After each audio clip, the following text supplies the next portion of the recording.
Assalamualaikum warahmatullahi ta'ala wabarakatuh. Alhamdulillah lakawi sultan wal wadhi burhan wal maqsud fi wujudihi karam wa ihsanu. Allahumma salli salatan kamilatan wa sallim salaman tamman ala sayyidina Muhammadin alladhi tanhallu bihi al-'aqid wa tanfariju bihi al-qurab. Allahumma inna na'udzu bika min 'ilmin la yanfa' wa min 'amalin la yurfa' wa min nafsin la tashba' wa min du'a'in la yusma' wa min hadhihi al-arba'. Rabbi ighfirli warhamni wajburni warfa'ni warzuqni wahdini wa'afini wa'fu anni. Amma ba'du, yang kami hormati, kami muliakan wabil khusus guru kita semua, Buya Yahya. Kita doakan beliau manfaat Allah itu hayati. Semoga Allah memanjangkan umur beliau, memberikan kepada beliau rezeki yang halal, thayyiban mubarakan fi halal kulli hal, dan semoga Allah Jalla Jalaluhu selalu menjadikan beliau perantara wasilah antara kita dengan baginda Nabi Muhammad sallallahu alaihi wasallam yang kami cintai. Para hadirin hadirat, para penuntut ilmu Allah dan Rasulnya, Allah Subhanahu wa ta'ala berfirman, Bismillahirrahmanirrahim, Inna anzalnahu fi lailatul qadar. Sesungguhnya kami menurunkan Al-Quran pada step yang pertama, bertepatan malam qadar. Bertepatan malam nuzul Quran itu fi lailatul qadri, dengan malam qadar. Wa ma adraka ma lailatul qadar. Dan tahukah kamu, hai Nabi Muhammad, apa itu malam Lailatul Qadar? Apa itu malam Qadar? Lailatul Qadri khairum min alfi syahr, yaitu malam yang pahala ibadahnya lebih baik daripada 84 tahun atau 1000 bulan. Oleh karena itu banyak umat Islam yang mencarinya. Tanazzalul malaikatu warruhu fiha, berbondong-bondong turun para ruh, orang-orang saleh, ya, minan nabiyyin was-siddiqin wasyuhada was-salihin wa hasuna ulaika rafiqa. Para nabi, ruh para nabi, orang-orang siddiq yang betul dalam beragama, syuhada, pejuang-pejuang dakwah, as-salihin, orang-orang saleh, wa hasuna ulaika rafiqa, dan orang-orang yang terbaik untuk engkau jadikan teman nanti di akhirat. Ruhnya pada turun di malam qadar itu, mengantarkan Al-Quran turun dari arasy-Nya Allah. Ada yang mengatakan dari Lauhil Mahfuz menuju langit dunia. Rombongan para malaikat dan para ruh mengantar mengantarkan Al-Quran tadi. Bi'idni rabbihim, tentu ini semua atas izin kehendak Allah Subhanahu wa ta'ala. Min kulli amrin salam, dan Allah telah menentukan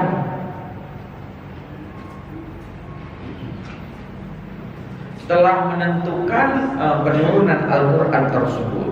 Salamun hiya hatta matla'il fajr, maka perayaan pengantaran Al-Quran itu terjadi hingga fajar menyingsing di hari nuzulul Quran. Sudah kami jelaskan mengenai 4 step penurunan Al-Quran. Turun di step yang pertama disebut dengan nuzulul Quran.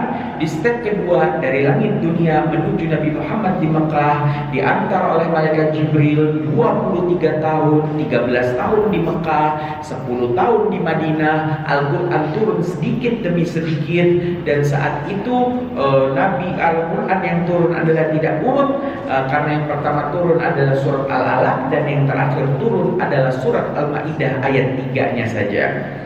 Maka Al-Quran tadi turun di step yang kedua ini, dan peristiwa ini dikenal dalam sejarah disebut dengan nama Tanzilul Quran.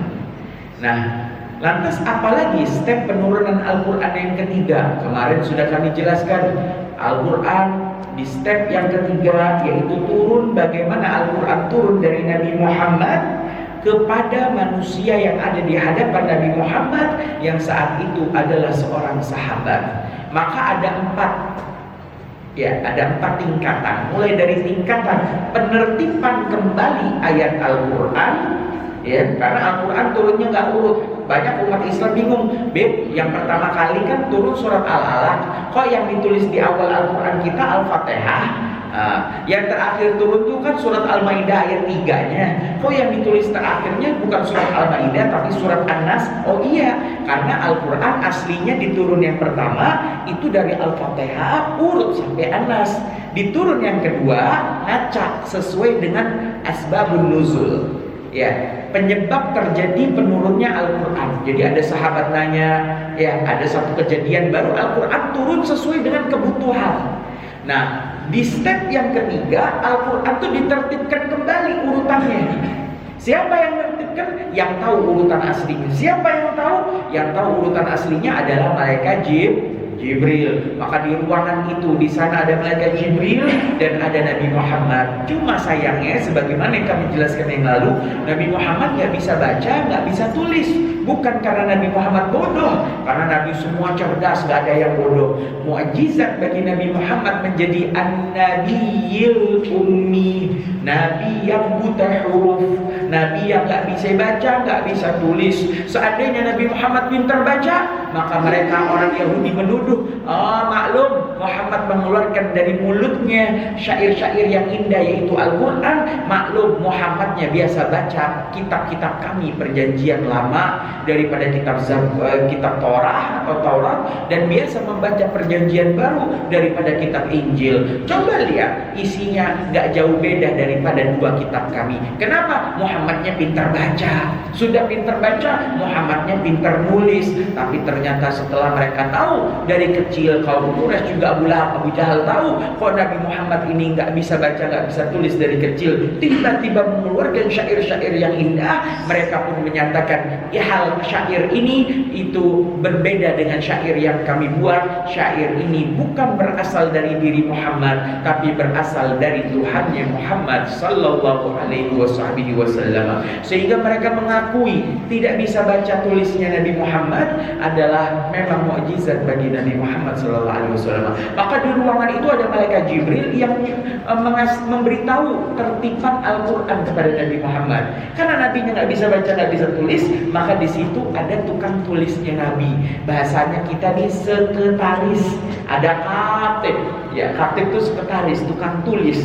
Maka Sayyidina Ali di ruangan itu mendengar arahan Nabi, yang Nabi mendengar dari malaikat Jibril tentang arahan Al-Quran, sehingga Al-Quran kembali seperti yang kita lihat, urut sesuai dari penurunan yang pertama nuzul Quran, walaupun acak di tanzilul Quran, urut dari Al-Fatihah sampai An-Nas. Setelah Al-Quran tadi tertib dan di zaman Nabi hidup sudah tertib kembali, Al-Quran sayangnya naskah-naskahnya tersebar di seluruh kota Madinah. Ada sahabat kapan di majelis Nabi datang turun wahyu, ada sahabat nulis di atas kulit hewan, ada yang nulis di atas kayu, ada yang nulis di atas batu, ada yang nulis di atas tulang. Nulisnya pakai tinta, ya tinta hewan laut begitu ya. Ditulis di atas, ada yang nulis di atas kertas papirus, kertas tertua yang ditemukan di zaman Firaun beberapa ratus tahun SM sebelum Masehi. Ya, ditulis di situ, tersebar naskahnya. Dan saat itu tidak ada satupun sahabat Nabi yang menulis hadis nabawi. Juga tidak ada yang menulis hadis qudsi. Kenapa? Karena Nabi pernah melarang penulisan dua hadis ini, hadis qudsi dan hadis nabawi, yang telah kami jelaskan apa perbedaannya di awal penulisan Al-Quran, agar kedepannya para sahabat gak bingung, mana naskah hadis, mana naskah ayat Al-Quran, mana naskah hadis qudsi dan hadis nabawi, sehingga yang ditulis hanya ayat Al-Quran. Jadi tersebar di rumah-rumah sahabat. Ketika Rasulullah wafat, Sayyidina Abu Bakar Khalifah Rasulullah 2 tahun memerintah, sibuk memerangi orang murtad, memerangi orang yang enggan membayar zakat. Sibuk saat itu Sayyidina Abu Bakar, gak sempat, mana 2 tahun wafat.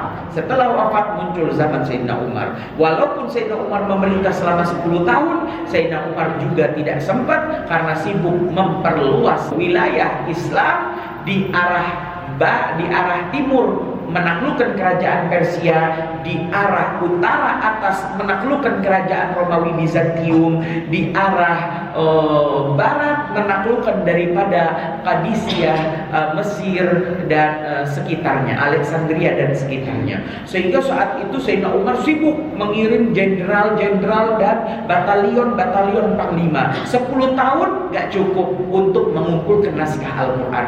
Barulah di zaman Sayyidina Utsman naskah tadi dikumpulkan oleh Sayyidina Utsman, ditulis ulang. Sayyidina Utsman memerintah selama 12 tahun lamanya, hingga membuat tanggalan kalender di dalam Islam, membuat koin-koin emas, dinar dirham untuk menjadi alat tukar di kalangan umat Islam. Sehingga saat itu Islam di tangan Sayyidina Utsman menjadi berkembang, menjadi sebuah kota yang diridai oleh Allah dan Rasulnya. Salah satunya Sayyidina Utsman membukukan Al-Quran, disebut sebagai Tadwinul Mushaf Utsmani, pembukuan Mushaf Sayyidina Utsman. Sayang sekali Al-Quran yang ditulis oleh Sayyidina Utsman itu tidak ada harokatnya. Mushaf Utsmani bukan hanya tidak ada harokatnya, tapi tidak ada titiknya. Bahkan bukan tidak ada harokatnya, tidak ada titiknya, tapi tidak ada tanda baca. Tanda baca Quran itu tanda wakaf yang ada 22 itu, yang biasanya dijelaskan di awal Al-Quran itu dijelaskan tanda wakaf. Apa? Qaf, lam, wakaf, aula. Lanjut lebih, berhenti lebih utama. Shad, lam, biasanya ada tanda kecil di atas. Wasal, aula, lanjut lebih utama. Apalagi jim. Apa jim? Wakaf jaiz, boleh lanjut, boleh berhenti. Lam alif. Apa lam alif? La waqfa fiha, bukan tempat berhenti, nggak boleh berhenti. Ada lagi mim, wakaf lazim, harus berhenti. Oh, macam-macam, ada 22 tanda wakaf itu. Itu di Mushaf Utsmani tanda wakafnya nggak ada. Kemudian apa? Mushaf Utsmani ini juga tidak ada tanda akhir ayatnya. Kalau kita kan Bismillahirrahmanirrahim, bundar 1, ya, Alhamdulillahirabbil alamin, bundar 2, kan begitu. Enak nyetopnya, ini nggak ada.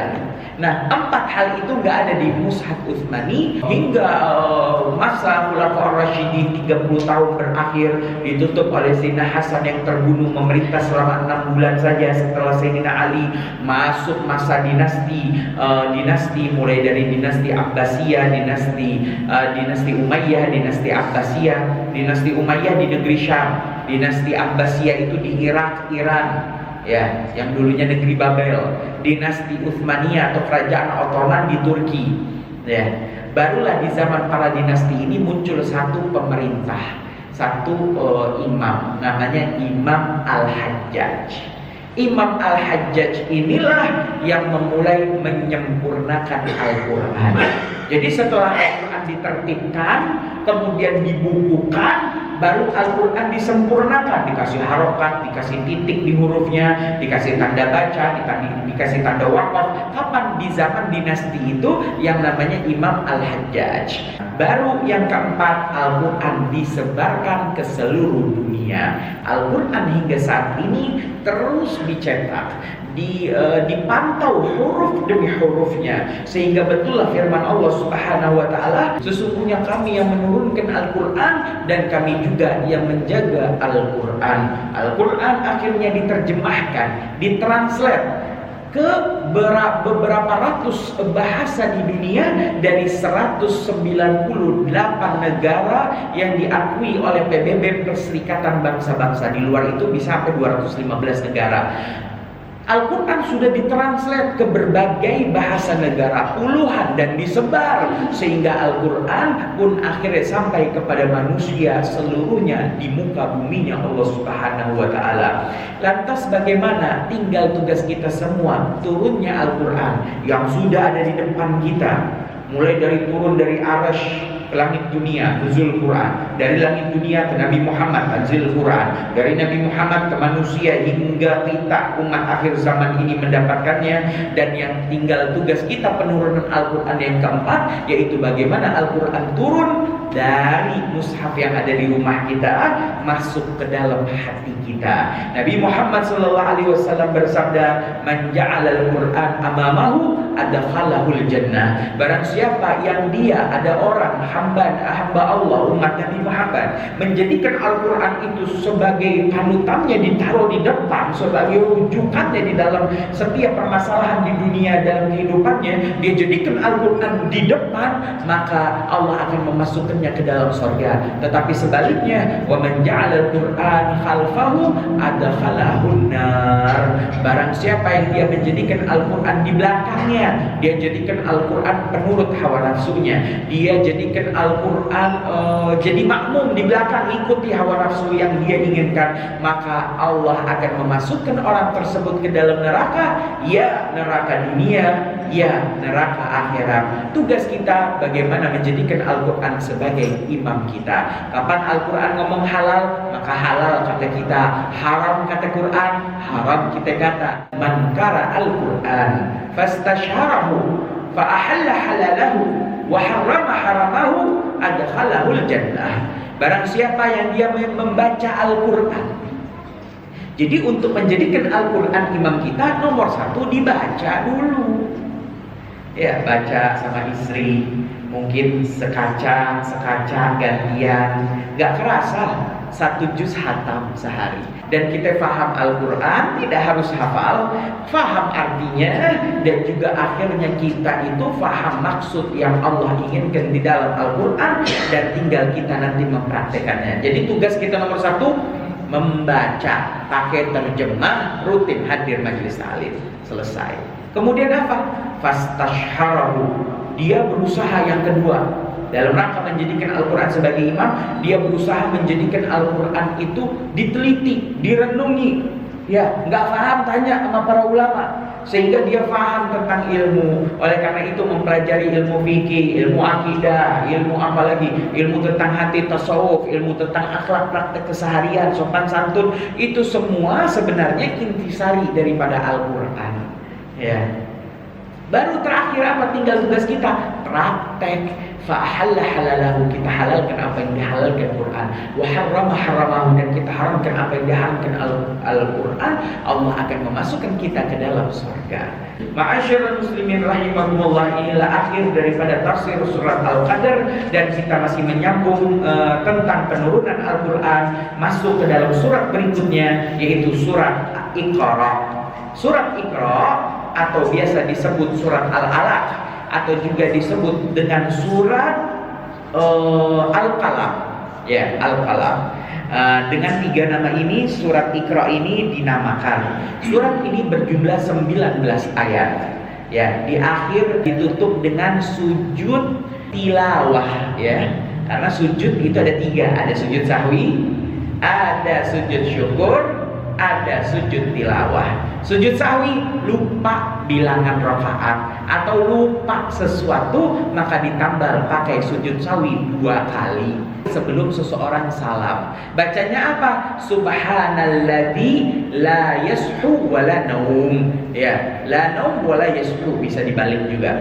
Yang kedua namanya sujud tilawah. Sujud tilawah bisa dikerjakan di dalam sholat jika baca ayat tentang sujud tilawah, atau bisa dikerjakan di luar sholat jika lagi baca Quran sampai di sujud tilawah, ayat tilawah, maka engkau boleh sujud saat itu. Ketika engkau sujud tilawah, maka iblis itu akan sangat marah dengan manusia, karena dia mengingat kejadian ketika disuruh sujud oleh Allah kepada Nabi Adam, menghormati Nabi Adam, bukan sujud kita di dalam sholat karena hal itu dilarang. Maka iblis tidak mau sujud kepada Nabi Adam atas perintah Allah, sehingga dia menyesal dan dia dikutuk selama-lamanya. Terakhir namanya sujud syukur.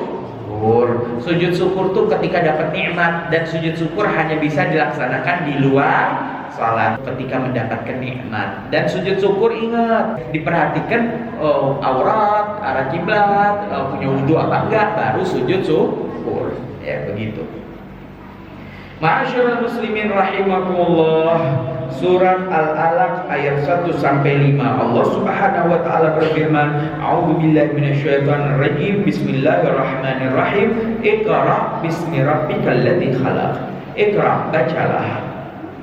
Bismi rabbikal ladzi khalaq, dengan menyebut nama Tuhanmu Allah alladzi khalaq, yang telah menciptakan manusia. Alladzi khalaqal khalaiq, yang telah menciptakan seluruh alam semesta. Ayat tentang Iqra sangat berkaitan dengan ilmu. Artinya kita diperintah oleh Allah Subhanahu wa taala terus menuntut ilmu. Khalaqal insana min 'alaq, yang telah menciptakan manusia dari segumpal darah. Ya, ayat ini termasuk ayat ghaibiyah. Ayat yang tidak tampak, karena sekarang nih orang kalau hamil pengen tahu laki perempuan gampang aja di USG, ya pengen tahu perkembangan janin gampang aja. Zaman itu nggak ada alat canggih demikian. Artinya tahu laki perempuan ya kapan lahir baru tahu laki perempuan sehat atau tidak sehat, ya. Sehingga saat itu ini termasuk hal yang gaib yang diberitakan di dalam Al-Quran, yaitu Allah yang menciptakan manusia dari segumpal darah.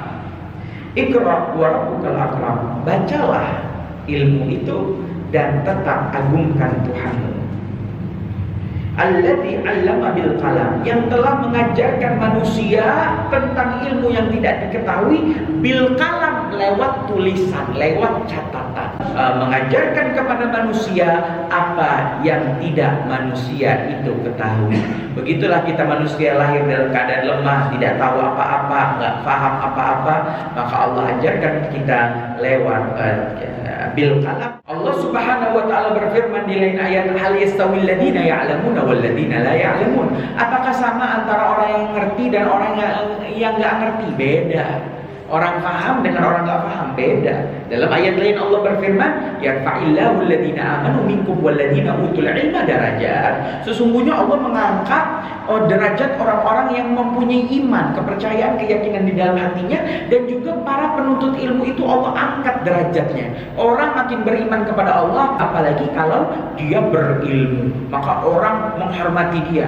Jadi pengangkatan derajat yang dikatakan oleh Allah itu bukan hanya nanti akan terjadi di akhirat, di dunia pun sudah Allah tampakkan bagaimana bedanya antara orang yang paham dengan orang yang tidak paham. Oleh karena itu berusahalah kita memahami segala macam ilmu, banyak membaca, banyak wawasan, banyak bertanya.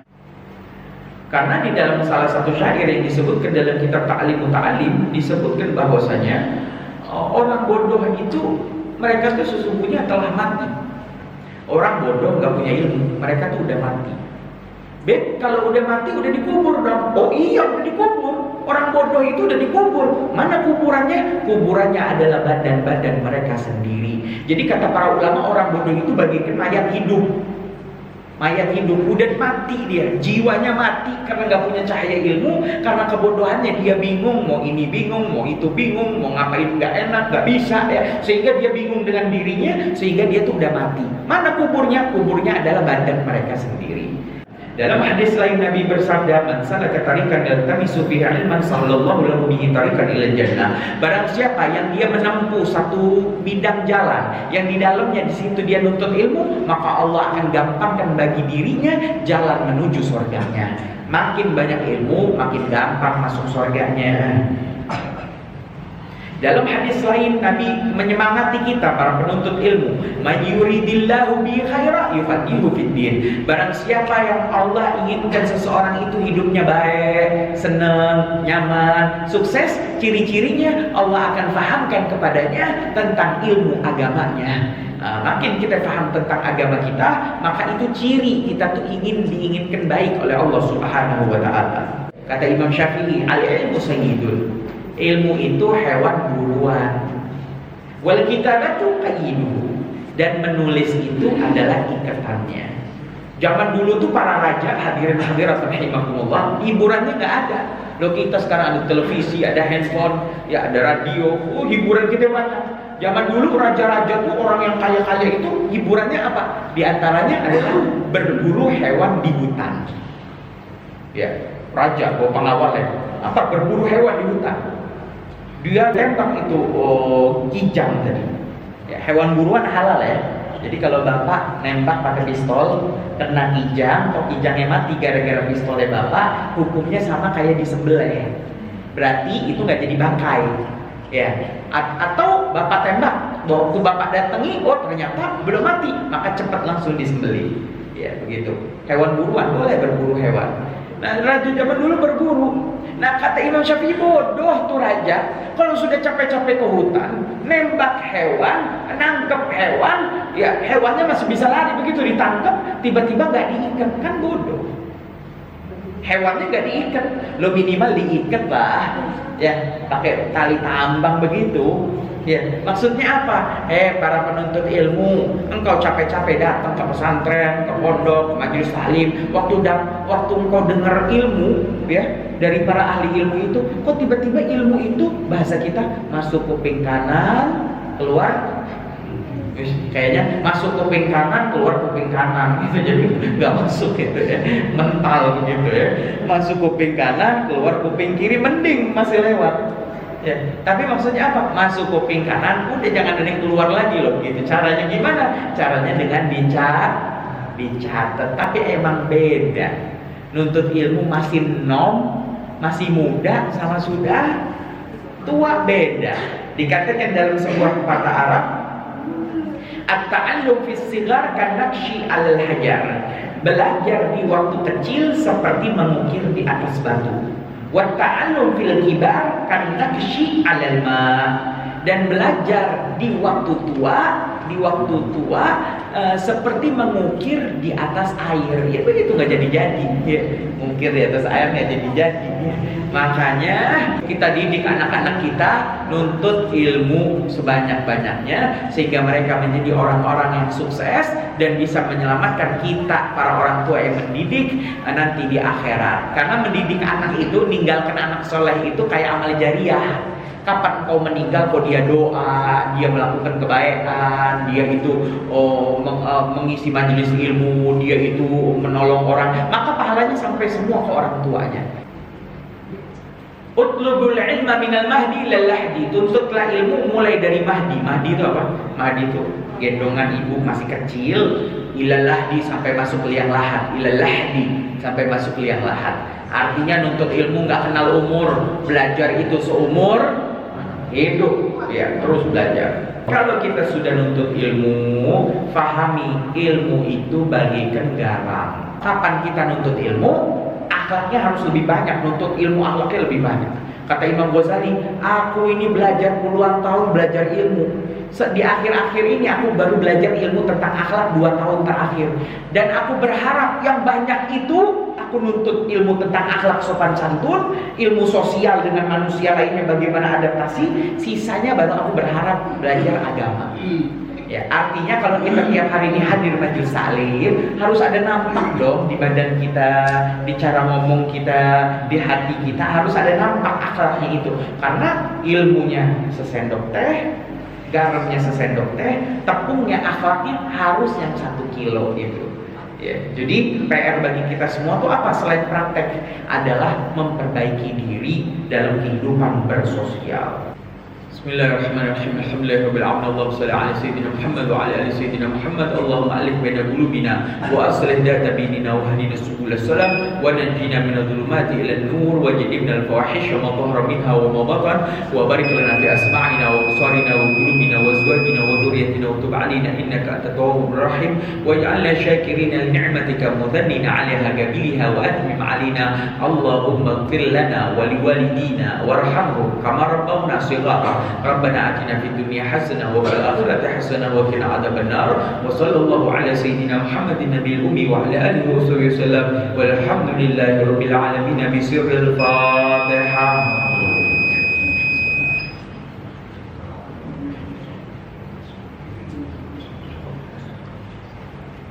عليهم غير المغضوب عليهم ولا الضالين والله الموفق إلى القوم الطريق. والسلام عليكم ورحمة الله تعالى وبركاته.